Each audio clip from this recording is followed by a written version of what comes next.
You check your bank account on payday. The number's higher than it was 3 years ago. You're making more than you ever have. Maybe you even got that promotion you worked so hard for, but somehow nothing feels different. Your rent is higher. Groceries feel ridiculous. Insurance went up. Your car payment eats a chunk of your income. You're contributing to retirement.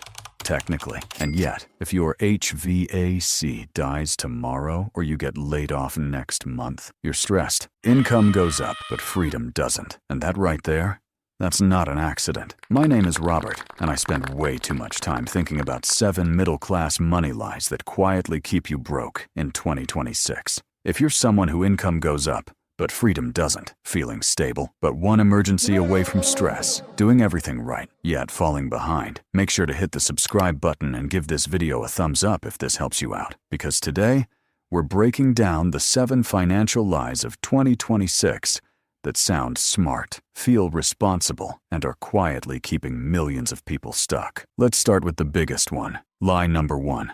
A safe job is financial security. Here's the thing. In 2026, the idea of a safe job is mostly emotional comfort. According to the U.S. Bureau of Labor Statistics, the average American changes jobs around 12 times over their lifetime. Layoffs in tech, media, finance, even healthcare, industries once considered stable, have surged in waves since 2020. But here's what most people don't realize. Your job is not an asset. It's a cash flow agreement. The moment the agreement ends, so does the income. Let's say you earn $85,000 per year. That sounds stable. But if you only have $5,000 in savings, and your monthly expenses are $4,500, you're about 5 weeks secure. That's not security.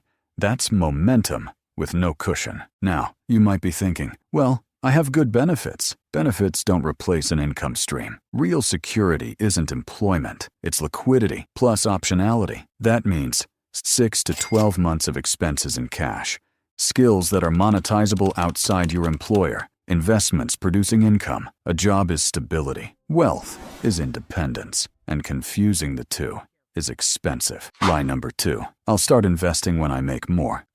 No, this one sounds logical. It feels responsible, but mathematically, it's devastating. Let me show you something simple. If you invest $500 per month starting at 25, earning 8% annually, by 65, you'd have roughly $1.5 million. If you wait until 35 to start, same $500 per month, you end up with about $680,000. That 10-year delay costs you over $800,000. Not because you invested less, because you started later. This is where it gets really interesting. The hardest money you'll ever invest is your first $10,000. After that, compounding starts working emotionally in your favor. You see growth. You feel progress, but psychologically, people delay because they want comfort first. They think, I'll invest when things calm down. Things don't calm down. Lifestyle expands to fill income, like gas in a container. The only way investing becomes automatic is if you treat it like a bill. You don't wait to feel rich. You invest to become rich. Lie number 3. Owning a home guarantees wealth. Now this one triggers people. Look, homeownership can be powerful, but in 2026, it's not automatic wealth. Median home prices in the U.S. hover around $400,000 plus in many markets. With 7% interest rates, that same home can cost over $300,000 in interest alone across 30 years. Add property taxes, maintenance, 1 to 2% annually, insurance, HOA fees. Your investment may cost $15,000 to $20,000 per year beyond the mortgage. Now here's what most people don't realize. A primary residence is a lifestyle asset, not a compounding asset. It doesn't produce income, it consumes it. Yes, appreciation happens.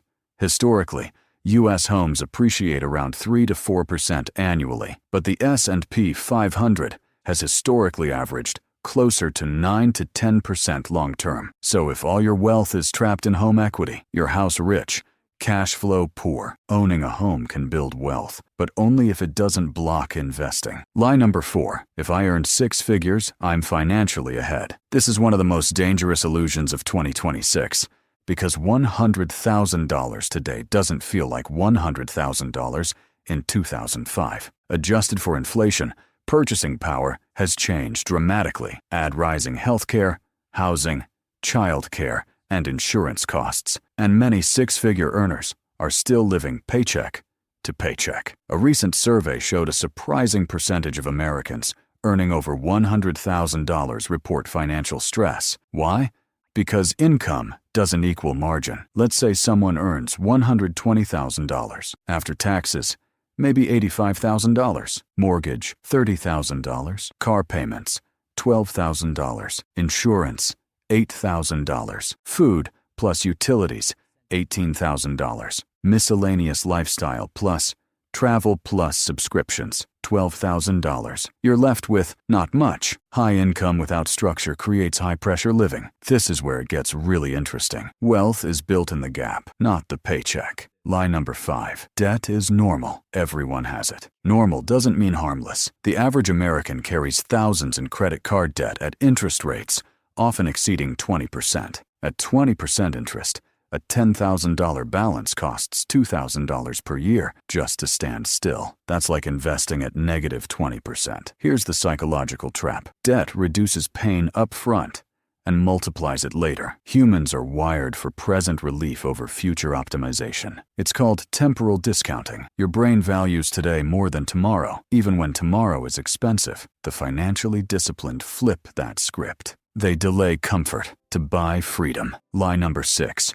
Retirement is something I'll figure out later. Look, Social Security was never meant to fully replace income. The average monthly benefit sits around the low to mid-thousands. That's survival, not lifestyle. If you want $70,000 per year in retirement, using a 4% withdrawal rule, you need about $1.75 million invested. That number sounds insane. Until you break it down, $1.75 million sounds massive. But $1,000 per month invested over 30 years at 8% gets you there. Retirement planning isn't about guessing. It's about math plus time. And time is the only variable you can't recover. Lie number 7.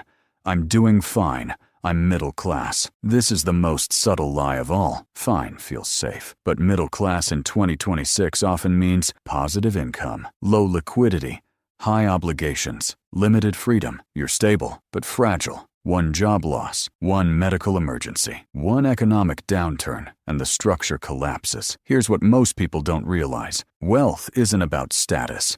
It's about resilience. True financial strength means 12 months expenses saved, 0 high-interest debt, investments compounding automatically, multiple income streams, low fixed obligations. That's anti-fragile living. So what do you actually do? Let's make this practical. Build a 6-month emergency fund before aggressive investing. Automate investing 15 to 25% of income. Eliminate all debt above 7% interest. Cap lifestyle expansion when income rises. Track net worth quarterly, not daily market noise. Build at least one additional income skill. Simple, not easy, but life-changing. Here's the uncomfortable truth. Most middle-class financial stress isn't caused by income. It's caused by beliefs. Beliefs about safety, beliefs about timing, beliefs about normal. If you fix the math, but not the mindset, nothing changes. But if you fix the mindset, the math becomes predictable and freedom becomes intentional. If this video made you rethink even one assumption, hit subscribe, because we're not here to feel rich. We're here to actually become financially unshakable. I'm Robert, and I'll see you in the next one.